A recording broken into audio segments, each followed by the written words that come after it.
My name is Samantha Wilson, and I'm 29 years old. Never in my wildest dreams did I imagine my brother's wedding would end with his new bride slapping me across the face in front of 200 shocked guests.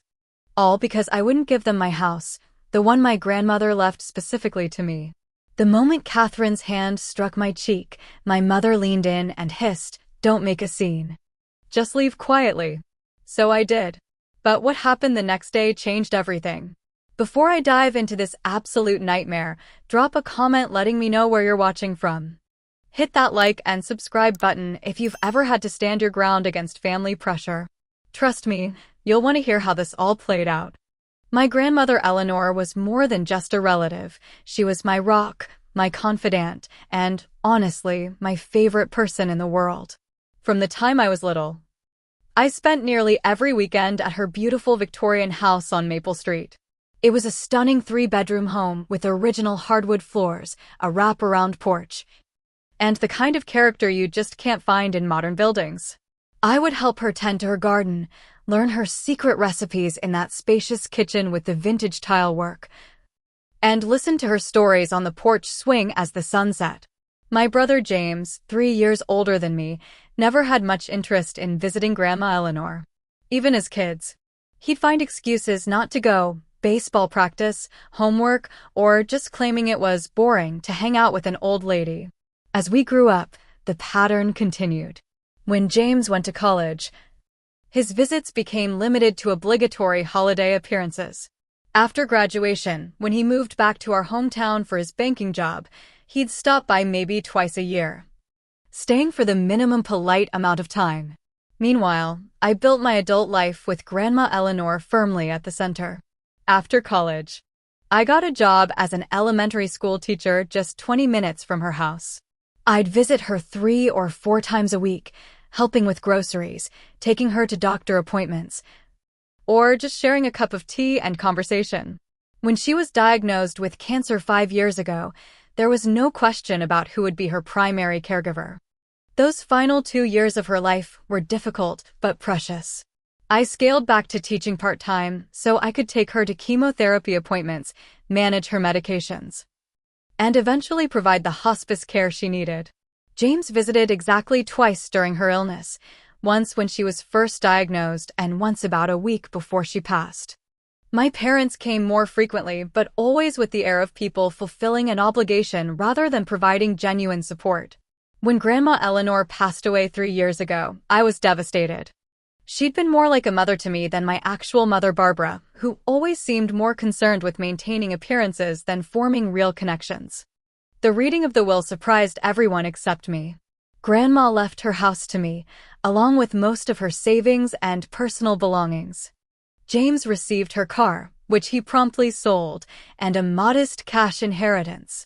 "She left you the house," my mother had exclaimed, her voice rising with indignation.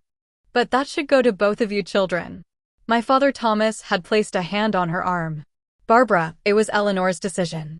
She knew what she was doing." James hadn't said much that day, but the tight line of his mouth and the coldness in his eyes told me everything. He believed he deserved half of everything, despite barely maintaining a relationship with our grandmother. For me, the house wasn't about the money. It represented my connection to Grandma Eleanor, and I immediately made plans to move in and restore it to its former glory. I spent every spare dollar and weekend painting, refinishing floors, updating the plumbing while carefully preserving the home's historical character. It became my sanctuary, my pride and joy. About 6 months after I'd moved in, James stopped by unexpectedly. He wandered through the rooms, nodding appreciatively at the improvements I'd made. "You know," he said casually, leaning against the kitchen counter, "this place must be worth at least $400,000 now.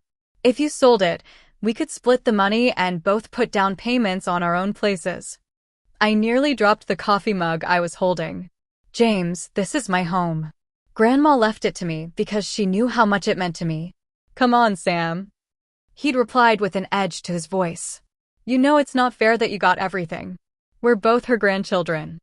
That was the moment I realized this inheritance would always be a point of contention between us. What I didn't know then was how much worse it would get once Catherine entered the picture. James met Catherine Parker at a charity gala for the bank where he worked. From the first time he mentioned her, I could tell she was different from his previous girlfriends. He'd always dated ambitious women, but Catherine was in another league entirely. At 32, she was a marketing executive at a luxury real estate firm, with the kind of polished appearance that screamed money and status. The first time I met her was at my parents' house for Sunday dinner, about a year after Grandma Eleanor passed. Catherine arrived wearing designer clothes and carrying a handbag that probably cost more than my monthly salary. Her smile was perfect, her manners impeccable, and my parents were instantly charmed. "James tells me you're living in your grandmother's old house," Catherine said as we sat in the living room before dinner. "How quaint. Is it in one of those historic neighborhoods?" I explained the location and a bit about the home's history, feeling an unexpected need to justify my attachment to it. "Oh, I know that area," she replied, her eyes lighting up with interest. "Those Victorians are absolute gems when they're properly renovated. The market value must be incredible." It was the first red flag, her immediate focus on the house's monetary worth rather than its sentimental value. James and Catherine's relationship progressed at warp speed. Within 3 months, they were engaged. Within 6, they'd set a wedding date just 4 months away.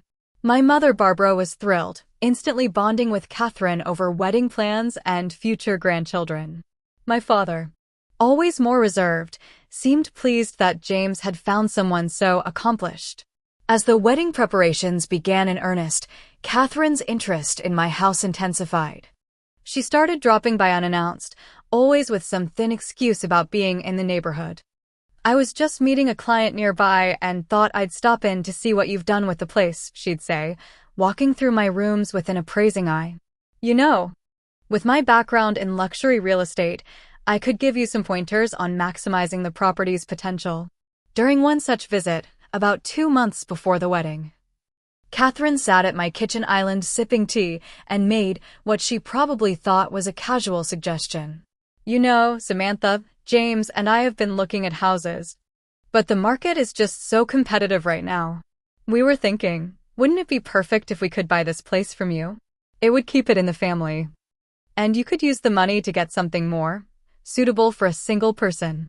I nearly choked on my tea. "Catherine, I'm not interested in selling. This is my home." Her expression hardened for just a second before the pleasant smile returned. "Of course, I understand completely. Just something to think about. Family helping family, you know?" As Catherine spent more time with my family, I noticed how she subtly dominated every conversation and decision. James, once outspoken and independent, began deferring to her on everything from which restaurants they visited to which friends they kept in touch with. More alarmingly, my parents, especially my mother, began treating Catherine's opinions as gospel. "Catherine says the reception venue you suggested isn't prestigious enough," my mother informed me when I tried to help with wedding planning. "She says we need something more upscale if we want to impress James's colleagues." "Catherine thinks you should wear your hair up for the wedding," she told me another time. "She says bridesmaids with loose hair look messy in photos." Every family gathering became an exercise in watching Catherine manipulate everyone around her with compliments, strategic tears, or subtle put-downs disguised as helpful advice. I seemed to be the only one who noticed, or at least the only one willing to question it. The wedding planning intensified, along with Catherine's not-so-subtle hints about my house. During a family dinner 2 months before the wedding, she casually mentioned that she and James were still struggling to find the perfect home. "If only there was a solution right in front of us," she said, looking pointedly at me. "Catherine," I said carefully, "I've made it clear that I'm not selling my home." "Of course not selling," she replied with a laugh that didn't reach her eyes. "But wouldn't it make a wonderful wedding gift? James grew up visiting that house too, after all." That was when my mother jumped in. "Samantha, don't be selfish. Your brother is starting a new life. This would be such a meaningful way to support him." I looked at James, expecting him to intervene, but he just studied his plate silently. That night marked the beginning of an increasingly aggressive campaign to pressure me into giving up my home. The pressure to help out my brother by giving him my house escalated rapidly in the 2 months leading up to the wedding. What started as hints and suggestions turned into direct demands and emotional manipulation. My mother Barbara became Catherine's most devoted ally. She called me daily with new arguments for why I should surrender my home. James is the man of the family. He needs a proper home to start his own family, she insisted one day. You're being incredibly selfish, Samantha. What would Grandma Eleanor think of you hoarding that house when your brother needs it, she said another time. I tried explaining repeatedly that Grandma Eleanor had specifically left the house to me precisely because she knew how much I cherished it, but my words fell on deaf ears. That's just not how families work, my mother would dismiss. Families share. Families sacrifice for each other. My father Thomas, always conflict-averse, tried to stay neutral. Your mother just wants everyone to be happy, he would say when I complained about the pressure. But his neutrality only enabled the situation to worsen. James himself rarely brought up the house directly. Instead, he let Catherine and our mother fight his battles while he played the role of the reasonable brother just wanting family harmony. On the rare occasions when we spoke privately, he would sigh heavily and say things like, "I wish there was some solution that could make everyone happy." The situation reached a breaking point about 3 weeks before the wedding. I came home from work one Friday afternoon to find Catherine's luxury SUV parked in my driveway, along with 2 other expensive vehicles I didn't recognize. When I walked in, I found Catherine giving a tour of my house to a well-dressed couple. And this original woodwork is just stunning, Catherine was saying as they admired my living room. We plan to maintain all the historical features while updating the kitchen and bathrooms to something more contemporary. I stood frozen in the doorway, unable to believe what I was witnessing. Catherine spotted me and didn't even have the decency to look embarrassed. Samantha. Perfect timing. Let me introduce you to Martin and Diane. They're friends from the club and wanted to see the charming Victorian I've been telling everyone about. Everyone out, I said quietly, my hands shaking with anger. Now, Catherine's friends looked confused, but something in my expression must have convinced them this wasn't a good time. They murmured awkward goodbyes and slipped past me to their car. When they were gone, Catherine's pleasant mask dropped instantly. That was incredibly rude, Samantha. They're very influential people in this town. What's rude is giving tours of someone else's home without permission, I shot back. How did you even get in? She waved her hand dismissively. James still has his key from when he used to visit your grandmother. Look, I don't see why you're making such a big deal about this. It's going to be our home after the wedding anyway. Catherine, for the last time, I am not giving you my house. Not as a gift, not for sale, not ever. I need you to respect that and stop this insanity. Her eyes narrowed and then, to my astonishment, she burst into tears. Not gentle crying, but full-on dramatic sobbing that seemed to come out of nowhere. I've tried so hard to be part of this family, she wailed. I've been nothing but nice to you and you're ruining everything. James and I need this house for our future. I later learned she'd called my mother immediately after leaving, painting me as the villain who had cruelly thrown her and her friends out. My phone rang within minutes of Catherine's departure. How dare you treat Catherine that way? My mother screeched without even a hello. After all she's done to include you in the wedding? Your grandmother would be ashamed of your behavior. My attempts to explain what had actually happened fell on deaf ears. My mother had already decided I was the problem. The final showdown came at a family dinner the weekend before the wedding. Catherine had been avoiding me since the house tour incident, but my mother insisted we all needed to clear the air before the big day. We sat around my parents' dining table in tense silence until my mother cleared her throat. Samantha, we need to discuss your wedding gift to your brother and Catherine. Mom, there's nothing to discuss, I said firmly. I've made my position clear. This stubbornness is unbecoming, my mother snapped. Catherine and James need a proper home. You're living alone in a house meant for a family. A house that was left to me, I reminded her. Your grandmother would have wanted you to share, my mother insisted. James finally spoke up. Sam, be reasonable. You know that house is too big for just one person. Catherine and I would give it the life it deserves. I looked around the table at my family, My mother's disapproving frown, my father's uncomfortable silence, James's entitlement, and Catherine's calculated expression of hurt. In that moment, I felt completely alone. "This conversation is over," I said, standing up. "I'm not giving away my home. Not now, not ever. And if you can't respect that, then maybe I shouldn't be in the wedding at all." "Don't be dramatic," my mother hissed. "You're going to be in your brother's wedding and you're going to behave yourself. This family has appearances to maintain." I left that dinner feeling more isolated than ever, dreading the wedding that was now just days away. Little did I know that the worst was yet to come. The morning of James and Catherine's wedding arrived with picture-perfect weather, sunny with a gentle breeze. Exactly the kind of day Catherine had demanded from the universe for her special day. I arrived at the country club at 9 a.m. as instructed, my bridesmaid dress protected in its garment bag, my stomach in knots. The bridal suite was a flurry of activity. Catherine sat in the center like a queen, surrounded by her 3 bridesmaids from her side, her mother, and my mother. Everyone was fawning over her as a makeup artist applied her foundation. "Samantha, you're late," my mother scolded, though I was exactly on time according to the schedule. Catherine looked at me in the mirror. "It's fine, Barbara. As long as she's ready on time for photos." Her voice was honey-sweet, but her eyes remained cold. The next 5 hours were an exercise in fake smiles and tense politeness. I got my hair and makeup done alongside the other bridesmaids, all of whom were Catherine's friends from college or work. They chatted about inside jokes and shared memories while I sat in silence, feeling like an outsider. During the pre-ceremony photos, Catherine was careful to position me at the edge of every group shot. When the photographer suggested a photo of just the bride with her future sister-in-law, Catherine deftly redirected him. "We're running behind schedule. Let's focus on the essential shots." My brother James seemed distant, already orbiting entirely around Catherine's needs and wishes. When I managed a moment alone with him, I tried to connect. "Nervous?" I asked with a genuine smile. He glanced toward where Catherine was speaking with the wedding planner. "Just want to make sure everything's perfect for her.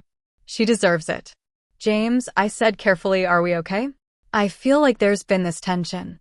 "Today's not the day, Sam." He cut me off. "Let's just get through the wedding without any drama, all right?" The ceremony itself was elaborate and flawless, exactly as Catherine had planned. 200 guests filled the country club's garden, which had been transformed with thousands of white roses and crystal decorations. Catherine walked down the aisle in a designer gown that had reportedly cost more than some people's cars. James looked handsome in his tuxedo, beaming at his bride. Standing at the front with the other bridesmaids, I tried to feel happy for my brother. Despite everything, I wanted him to have a good marriage. I just wished it was to someone who actually loved him for who he was, not what he could provide. The reception began at 5 p.m. in the country club's grand ballroom. Crystal chandeliers sparkled overhead, and each table was adorned with elaborate floral centerpieces. I was seated at the family table near the head table, with my parents and some distant relatives. After dinner came the speeches. The best man, James's college roommate, gave a heartfelt toast about friendship and finding the right partner. Then Catherine's maid of honor spoke about how Catherine always gets what she wants, a comment that seemed innocent to most, but sent a chill down my spine. Then, unexpectedly, Catherine herself stood up and took the microphone. "This wasn't on the program. I just want to say a few words," she began, her voice ringing clear through the ballroom. "First, thank you all for being here to celebrate our special day. James and I are so blessed to have such wonderful friends and family supporting us." The crowd applauded politely. Catherine's smile widened as she continued. "I especially want to thank my new family for welcoming me so warmly. Thomas and Barbara, you've been like second parents to me already." She blew a kiss toward my parents, who beamed with pride. "And Samantha," she said, turning toward me. Every head in the ballroom swiveled in my direction. "James's sister has a very special wedding gift for us, and I think now is the perfect time to acknowledge her incredible generosity." My blood ran cold. What was she doing? As many of you know, Samantha inherited a beautiful Victorian home from their grandmother, Catherine continued. And in a true demonstration of family love, she's giving this home to us as our wedding present. We're so excited to start our life together in this meaningful family property. 200 pairs of eyes were now fixed on me. Some people began to applaud. Others smiled approvingly. My mother was nodding vigorously, while my father looked confused. James stared at his plate, not meeting anyone's gaze. The microphone was suddenly thrust into my hands. Catherine was standing over me, that perfect smile still fixed on her face, but her eyes were challenging, almost threatening. "Would you like to say a few words about your gift, Samantha?" she asked sweetly. The room fell silent, waiting. My hands were shaking. This was a deliberate public ambush, designed to force me to either go along with her lie or look like the villain in front of everyone they knew. I slowly stood up, my legs feeling unsteady beneath me. I looked around at all the expectant faces and took a deep breath. "I'm afraid there's been a misunderstanding," I said as calmly as I could. "While I wish James and Catherine every happiness in their marriage, I am not giving them my home." The silence in the room became deafening. Catherine's smile froze on her face. "Samantha is just being modest," she said with a tight laugh. "We've discussed this for months." "No, Catherine," I said firmly. "We have never agreed to any such arrangement. That house is my home, and it's not being given away or sold." Catherine's pleasant mask slipped completely. Her face contorted with rage as she snatched the microphone back. "How dare you?" she hissed, though her voice still carried to the horrified guests. "You selfish, ungrateful little." And then it happened. Catherine's hand flew up and struck me across the face with enough force to make me stumble backward. The sound of the slap seemed to echo through the ballroom. Gasps erupted from the guests. Someone dropped a glass. I stood in shock, my cheek burning, tears welling in my eyes not from the pain, but from the public humiliation. My mother was instantly at my side, but not to comfort me. Instead, she grabbed my arm and whispered furiously, "Don't make a scene. Just leave quietly." James still hadn't moved or spoken. He sat frozen at the head table, watching as his new wife publicly assaulted his sister. With as much dignity as I could muster, I picked up my small clutch purse from the table, turned, and walked steadily toward the exit. 200 pairs of eyes followed my retreat. Some guests looked shocked, others uncomfortable, a few seemed almost entertained by the drama. The cool evening air hit my face as I pushed through the doors into the parking lot. Only when I reached my car did I allow the tears to fall freely. My hands shook so badly that I could barely get the key into the ignition. Somehow, I managed to drive home, the entire way feeling like I was underwater, disconnected from reality. At home, I collapsed onto my couch, surrounded by the walls that had become the center of so much conflict. The beautiful home that had been my grandmother's final gift to me, that had become my sanctuary, had now also become the reason for my public humiliation and family estrangement. I fell asleep there on the couch, still in my bridesmaid dress, tears dried on my cheeks, with no idea that by this time tomorrow, everything would change again. I woke up the next morning with swollen eyes and a dull ache in my chest. For a blissful few seconds, I didn't remember what had happened. Then it all came flooding back. Catherine's public lie, the slap, my mother's cold dismissal, James's silence. The walk of shame past 200 stunned wedding guests. My phone, which I'd silenced the night before, showed 27 missed calls and 43 text messages. Most were from my mother. But there were several from James, my father, and even some concerned friends who had witnessed the spectacle. I made myself a cup of coffee and began to read through the texts. My mother's messages started with fury and escalated from there. "How could you embarrass us like that? Get back here right now and apologize to Catherine. You've ruined your brother's wedding with your selfishness." James's messages were no better. "You had one job, support me on my wedding day. Thanks for nothing. Catherine is devastated. I hope you're happy. You need to call and apologize to my wife. Today." My father's lone message was more measured. "We need to talk about what happened. Call when you're ready." The last text came in while I was reading the others. It was from Catherine, sent to me and apparently every guest at the wedding. Dear friends and family, James and I are deeply sorry for the unfortunate incident at our reception. We're heartbroken that Samantha chose to create a scene on our special day after promising us a wedding gift she then publicly retracted. We ask for your support during this difficult family time. Our Hawaiian honeymoon will proceed as planned. I nearly threw my phone across the room. The audacity of her lying about me, again, to everyone we knew. My phone rang almost immediately. It was my mother. Have you seen Catherine's message? She demanded without preamble. Everyone is talking about it. The Hendersons just called me asking what's wrong with you. This is a nightmare for our family's reputation. Mom, I said, struggling to keep my voice steady. Catherine lied. I never promised them my house. And then she slapped me in front of everyone. Why am I the villain here? You could have just gone along with it for one night and discussed it privately later, my mother snapped. Now we all look terrible. Your father and I are being dragged into your selfishness. My selfishness? Catherine tried to publicly force me to give up my home. It's just a house, Samantha. Your brother is family. The conversation deteriorated from there. My mother issued an ultimatum. Either I apologize to Catherine and work something out about the house, or I would be cut off from the family. We can't have this kind of divisiveness, she declared. Catherine is James's wife now. She's family. You need to make this right. I hung up feeling sick to my stomach. Within hours, I discovered that Catherine had been busy on social media too.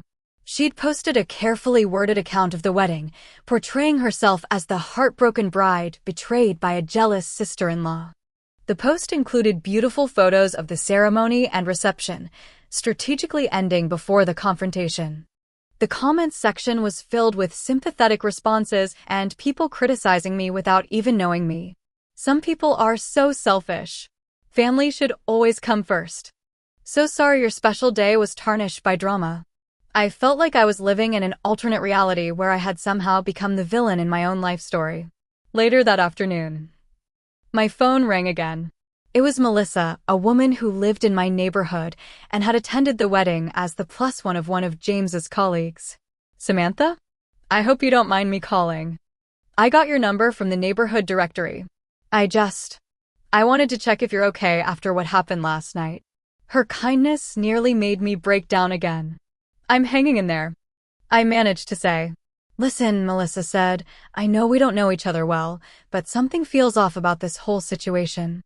Catherine has been telling people for months that she and James were moving into a family property after the wedding. She even invited a bunch of us to a housewarming party next month at your address. I assumed it was all arranged. I felt like I'd been punched in the stomach. What? She's been planning a housewarming? At MY House? Yes. She's been talking about renovation plans, showing fabric swatches for curtains, everything. She even brought some of us by to see the outside about 2 months ago, though she said we couldn't go in because you were being difficult about the transition. After thanking Melissa for her honesty, I sat in stunned silence. Catherine had been planning this for months. She'd been telling people they were moving into my house long before the wedding, long before her public ambush. This wasn't a spontaneous wedding day drama, it was the culmination of a calculated campaign. My phone barely stopped ringing for the rest of the day. Other calls trickled in from wedding guests who had witnessed the confrontation and felt something wasn't right about Catherine's version of events. With each conversation, more disturbing information emerged.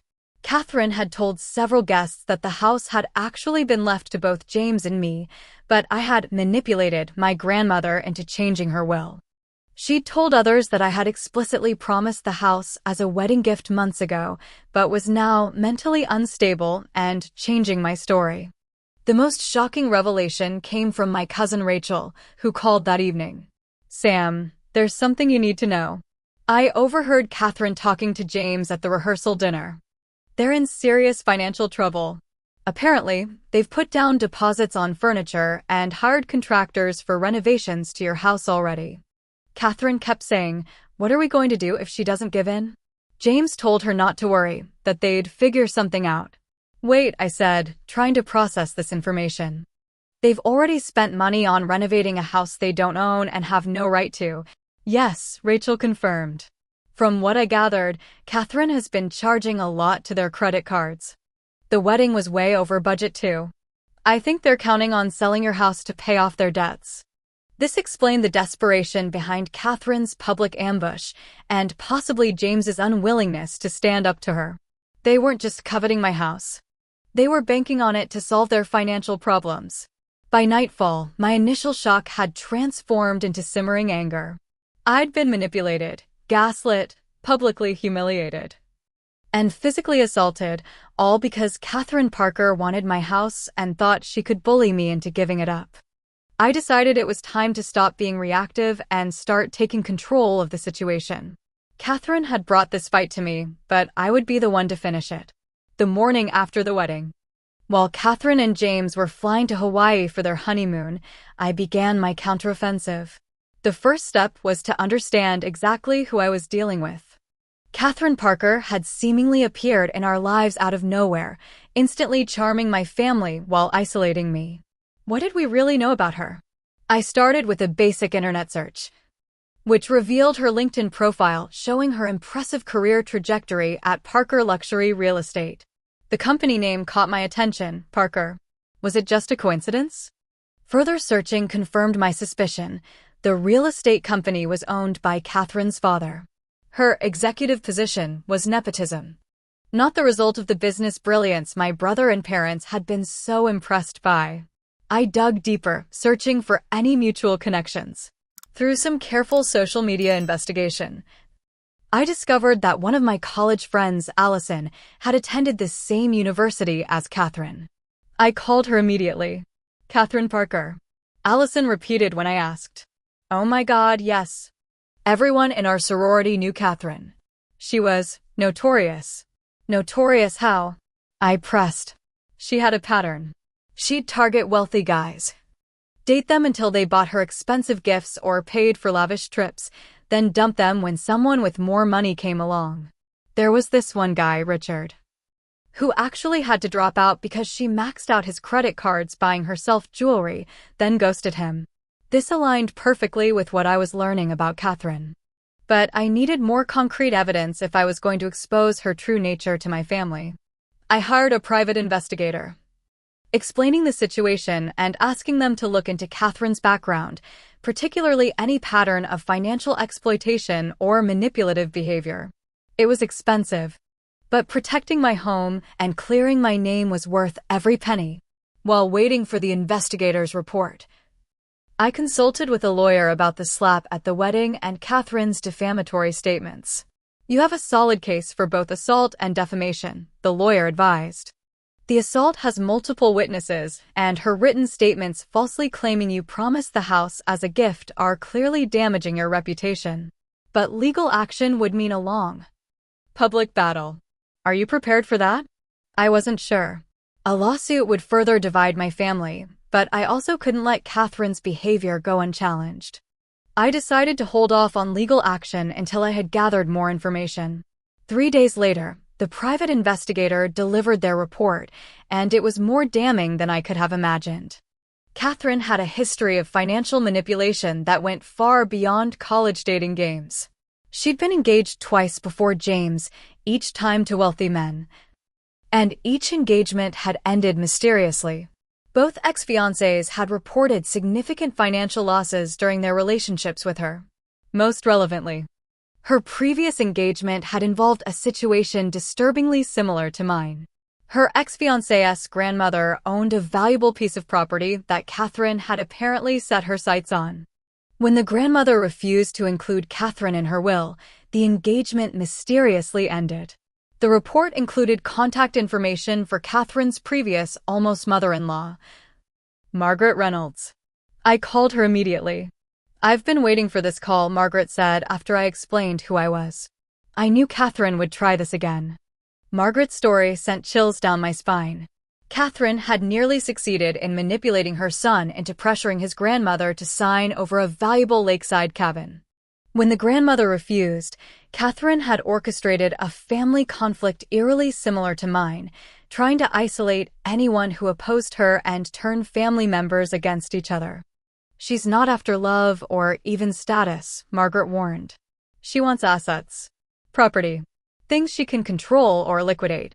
And she doesn't care who she hurts in the process. Armed with this information, I created a careful strategy.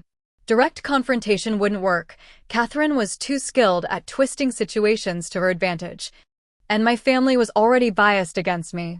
I needed undeniable evidence and the right moment to present it. The honeymoon gave me a 2-week window to prepare.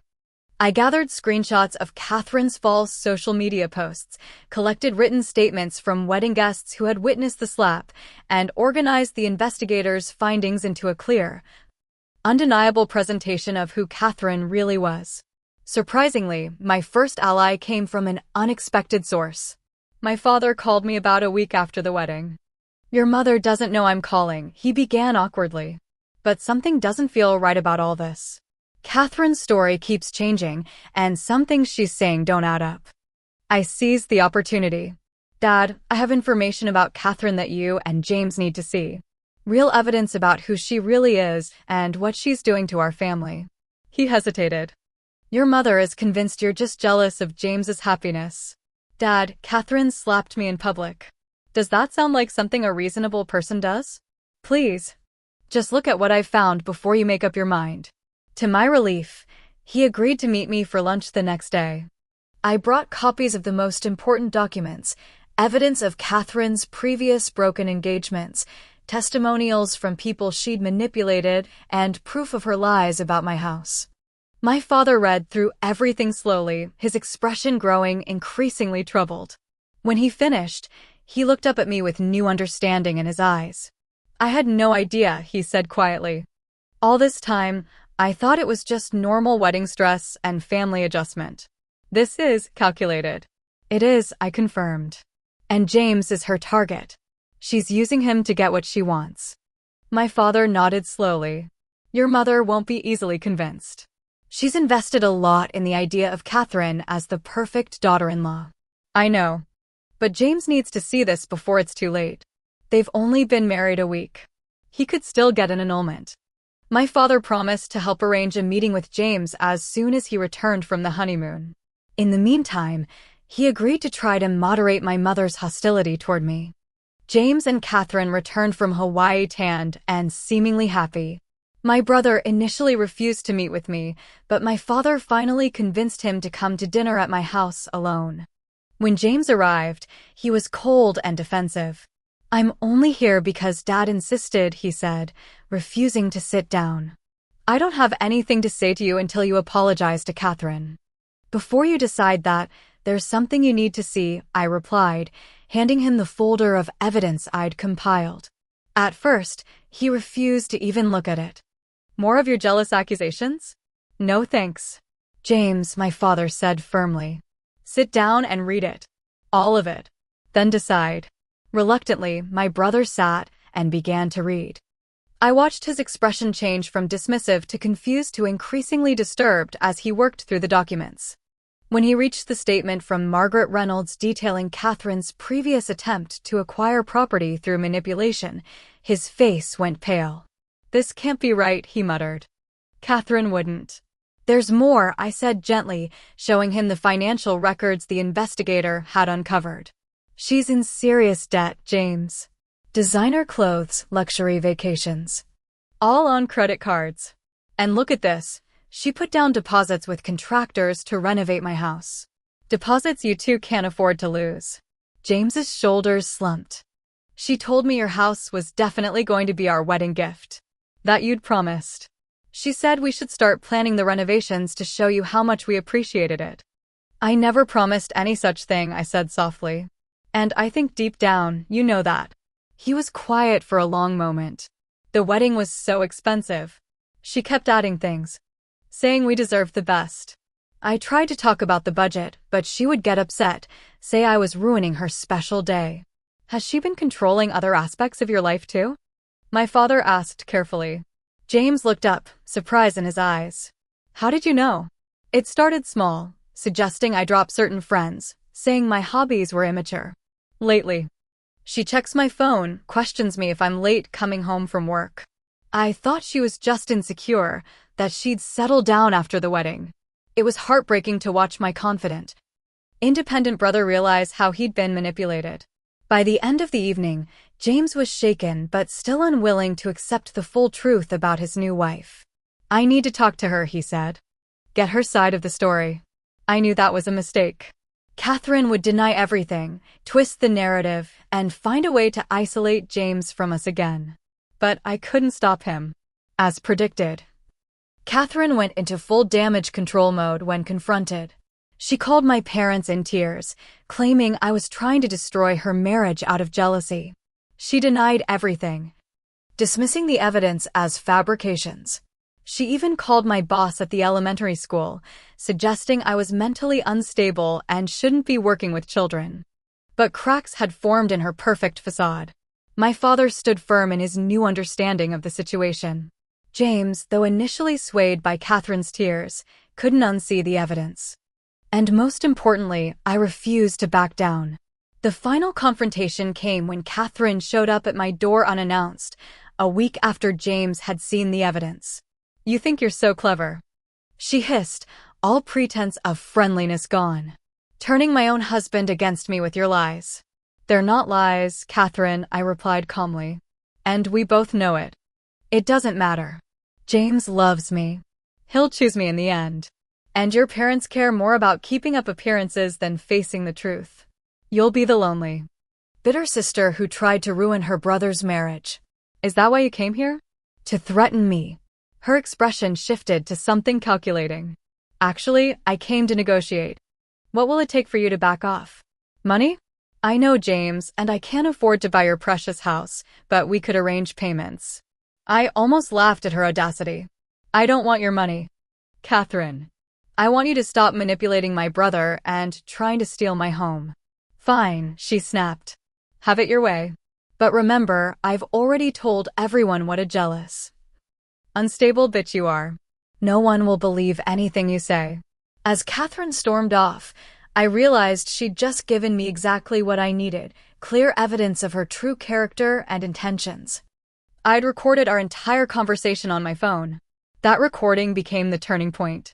When James heard his wife's unfiltered words, the spell finally broke. He moved out of their apartment the next day and filed for an annulment, citing fraud. Catherine made one last desperate attempt to salvage her reputation. She created a tearful social media video claiming James and I had conspired against her, that we'd planned all along to humiliate her. But by then, too many people had seen the evidence or witnessed her behavior firsthand. Her carefully constructed image crumbled completely. My mother was the last holdout, unwilling to admit she'd been so thoroughly deceived. But even she couldn't deny the recording of Catherine's threats or the financial evidence showing Catherine had been planning to sell my house to pay off her debts. 2 months after the wedding that had nearly destroyed our family, Catherine moved away to start fresh in another city. James began the difficult process of rebuilding his life and financial security. And I remained in my grandmother's house, now even more precious to me for having defended it against someone who saw it only as a commodity to be exploited. 6 months after the wedding disaster, my grandmother's house had become more than just my home. It was a symbol of standing my ground and protecting what mattered to me. I'd completed the kitchen renovation I'd been planning before all the drama, replacing the outdated appliances while carefully preserving the vintage tile work that Grandma Eleanor had loved so much. The front garden was in full bloom with the same varieties of roses my grandmother had planted decades ago. On weekends, I would sit on the porch swing with a cup of coffee, feeling her presence and knowing she would have been proud of how I'd handled the situation. James and Catherine's marriage had officially ended. The annulment was granted on grounds of fraud after evidence emerged that Catherine had hidden significant debt from James before the wedding. According to mutual friends, she had already moved on to a new target, a divorced real estate developer in her new city. My brother was slowly putting his life back together. The financial damage from his brief marriage was substantial, nearly $50,000 in credit card debt that Catherine had accumulated, plus the non-refundable deposits for house renovations that would never happen. He'd taken a second job and moved into a modest apartment to begin paying it off. Our relationship was healing, but still fragile. We met for coffee every couple of weeks, carefully rebuilding the trust that had been damaged. "I still can't believe how blind I was," James said during one of these meetings. Looking back, there were so many red flags. "She was very good at what she did," I reminded him. "And she specifically targeted you because you're a good person who wants to see the best in others." He smiled sadly. "Thanks for not giving up on me, even when I was awful to you." My parents were a more complicated story. My father, Thomas, had made a genuine effort to make amends. He'd come over one Saturday morning about a month after the annulment, toolbox in hand, offering to help with my kitchen renovation. "I failed you," he said simply as we worked side by side. "I should have seen what was happening and stood up for you sooner. I'm sorry, Samantha." His straightforward apology and consistent actions to rebuild our relationship had gone a long way toward healing the rift between us. We now had dinner together every week, sometimes at my house, sometimes at a restaurant, but always just the two of us, strengthening our father-daughter bond. My mother, Barbara, had a much harder time acknowledging her role in the situation. Her first attempt at reconciliation had been awkward and filled with qualifications. "I still think you could have handled things more privately," she'd said when she finally called me, about 3 months after the wedding. But I suppose Catherine did take things too far. It wasn't exactly the apology I'd been hoping for, but it was a start. Over time, as the full extent of Catherine's manipulation became clear, my mother's position softened slightly. She began dropping by occasionally, always with some thin excuse about being in the neighborhood. During one such visit, as she critically examined my new kitchen curtains, she paused and said, "Your grandmother would be pleased with what you've done with the place." Coming from my mother, this was practically a declaration of unconditional support. I accepted it as the olive branch it was meant to be. The community response had been surprisingly positive once the truth came out. Many of the wedding guests who had witnessed Catherine's slap reached out to express support. Some admitted they'd always felt something was off about her, but hadn't wanted to say anything. Melissa from the neighborhood became a close friend, often joining me for coffee on my porch. "I can't believe I almost bought into Catherine's version of events," she said one afternoon. "She was so convincing with her victim act." "That's how manipulation works," I replied. "The most skilled manipulators make you doubt your own perceptions." Through this ordeal, I'd learned to value the true friendships in my life and to be more cautious about who I trusted. I'd also discovered a strength in myself that I hadn't known existed, the courage to stand alone when necessary, to defend what was right even when it would have been easier to give in. My brother James came over for dinner one evening in early spring, exactly 1 year after he'd first introduced Catherine to the family. He brought a small gift, a handcrafted ceramic house, similar to the Christmas ornaments our grandmother used to collect. "I saw this and thought of you," he said, somewhat sheepishly. "A house that's safe from Catherine-sized disasters." I laughed, grateful that we'd reached a point where we could joke about the experience. "How are you really doing?" I asked as we sat on the porch after dinner. "Better," he said. "The financial stuff is still a mess, but I'm making progress. The hardest part is trusting my own judgment again, you know?" I was so completely fooled. "We all were," I reminded him. "Well, except Grandma Eleanor. Somehow I think she would have seen right through Catherine from day one." James smiled. "That's probably why she left the house to you instead of me. She knew you'd protect it." He looked out at the garden. "I'm sorry I tried to take this from you, Sam. I got caught up in Catherine's vision of what we deserved, and I forgot what really matters." That conversation marked a turning point in our healing as a family. The next weekend, both James and my father came over to help me replace some worn boards on the porch. My mother showed up unannounced with lunch for everyone. It wasn't perfect. My mother still made the occasional passive-aggressive comment. And there were moments of awkward silence, but it was family, real and imperfect and slowly healing. As spring turned to summer, I hosted a proper housewarming party, the one I should have had when I first moved in, before Catherine entered our lives. Friends, neighbors, colleagues. and family filled the rooms with laughter and conversation. My grandmother's house, which had almost been taken from me, was finally fulfilling its purpose as a home filled with love and connection. Standing in my kitchen, watching my brother laughing with friends while my parents chatted with my neighbors on the porch, I felt a sense of peace I hadn't experienced in a long time. The house was more than just walls and a roof. It was a legacy, a connection to the past, and now a foundation for rebuilding what had been broken. The greatest lesson I learned through this experience wasn't about property rights or family obligations. It was about the importance of standing up for yourself, even when it would be easier to give in. About recognizing when someone is trying to manipulate you through guilt or social pressure. And about the strength it takes to hold your ground when everyone is telling you that you're wrong. Sometimes the hardest battles are the ones we fight with the people closest to us. But sometimes those battles are exactly the ones most worth fighting. I'm curious, have you ever had to stand your ground against family pressure? Or dealt with someone like Catherine who tried to manipulate you? Drop a comment below and share your experience. And if this story resonated with you, please hit that like button and subscribe to hear more stories about standing up for yourself even when it's difficult. Thank you for listening to my journey. And remember, you deserve to have your boundaries respected, even by family.